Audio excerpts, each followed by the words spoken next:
بعد میں فاروق اعظم ہوتے ہیں، تیسری جگہ پر عثمان غنی ہوتے ہیں، چوتھی جگہ پر حضرت علی المرتضیٰ ہوتے ہیں۔ جب بیٹھے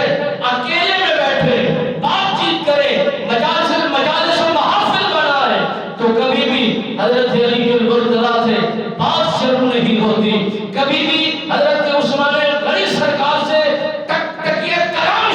شروع نہیں ہوتا، کبھی بھی فاروق اعظم سے گفتگو کی ابتدا نہیں ہوتی۔ جب بھی بیٹھتے ہیں تو اتباع اور محبت اور پیار کی وجہ سے فاروق اعظم سرکار عرض کیا کرتے تھے، جس طرح